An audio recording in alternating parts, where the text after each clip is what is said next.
Hello and welcome. It's 6 p.m. here in Seoul. Thank you for joining us on Arirang News on Buddha's birthday and Teacher's Day here in South Korea. President Yoon vowed to pay more attention to people in need and create a happier society as he marked Buddha's birthday. On Wednesday, the South Korean leader attended a ceremony at Chogyesa Temple in central Seoul to mark 2,568 years since the birth of Buddha. Yoon thanked the Buddhist community, the country's second largest religious group, for upholding the teachings of Buddha, which still plays a pivotal role in keeping society healthy.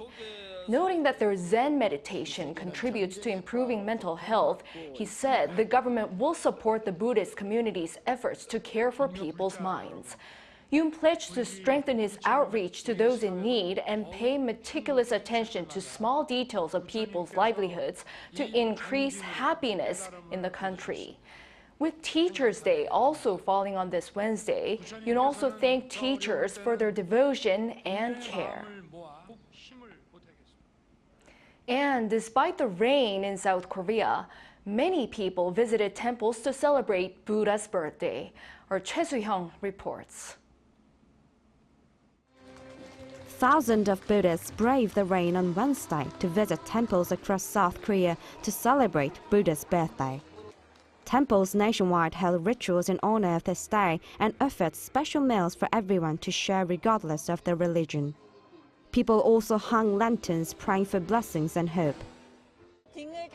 As I hung the lanterns, I thought about my family, wishing for the health of my children, parents, and myself. I was worried about being too crowded here. Although it is crowded, the lanterns are splendid and fun watching them. Special guests were invited to a ceremony at Chogyesa Temple in Seoul, belonging one of the largest Buddhist sects in the country, the Choge Order of Korean Buddhism. This year, representatives for immigrants and people with disabilities offered flowers to Buddha for all peaceful world without hate and discrimination. Leaders of other religions also marked Buddha's birthday. Archbishop Chung Sun-taek Peter of the Catholic Archdiocese of Seoul delivered a blessing message on May 3rd that, like the light of lanterns, made the teachings of Buddha illuminate the entire world. Speaking for Protestants, Kim Jong-seng, the Secretary General of the National Council of Churches in Korea, stated that they extend their heartiest congratulations to all Buddhists and believers. Choi Soo-hyung, Arirang News. Shifting gears to foreign affairs. Ahead of his state visit to China this week, Russian President Vladimir Putin said the strategic partnership between Moscow and Beijing is at an unprecedented level. He underlined the importance of the relationship in an interview with China's state news agency Xinhua on Wednesday, saying that this is why he chose Beijing as his first trip abroad since entering his fifth presidential term. Putin also said the trade and economic relations between the two are developing at a fast pace and have strong immunity to external challenges and crises. Putin will make a two-day state visit to China from Thursday, marking the 75th anniversary of the establishment of diplomatic relations between China and Russia. In other news, leading experts and scholars gathered in Seoul for the annual security conference Asan Plenum 2024.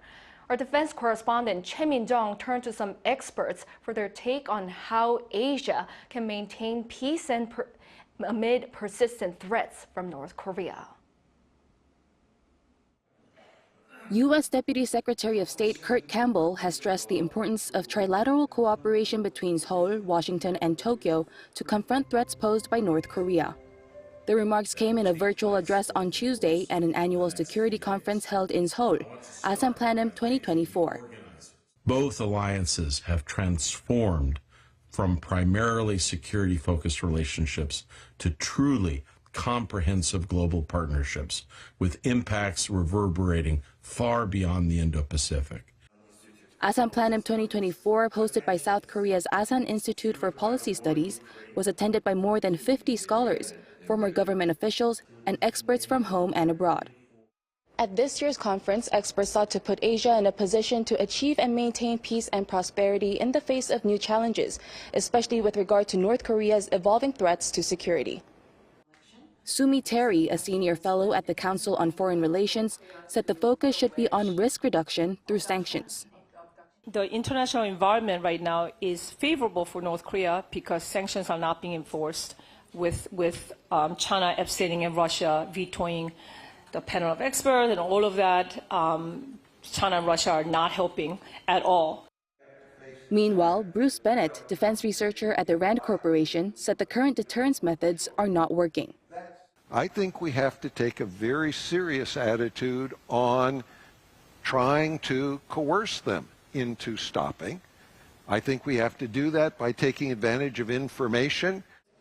Moving forward, experts say perhaps the single most important thing is to work with China, as Beijing has made clear repeatedly that it doesn't support the actual use of nuclear weapons. Choi Min-jang, Arirang News.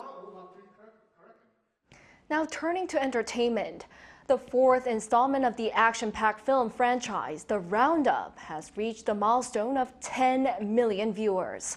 According to the film's distributor, ABO Entertainment, the latest addition to the series, The Roundup Punishment, joined the 10 million viewer club on Wednesday, following the second and third installments.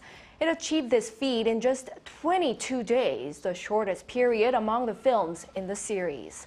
The crime action film series has attracted more than 40 million moviegoers in total, the largest ever cumulative box office admissions for a South Korean series. The Roundup Punishment is the second movie this year in the country to surpass 10 million viewers, following the occult horror movie Exuma.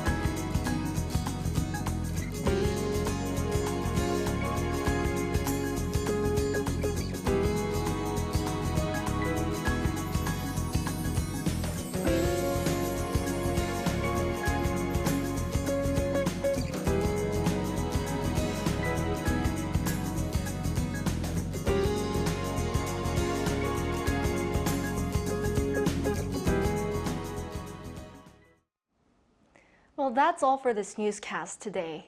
Thank you for watching. We'll be back tomorrow with the latest news. Take care.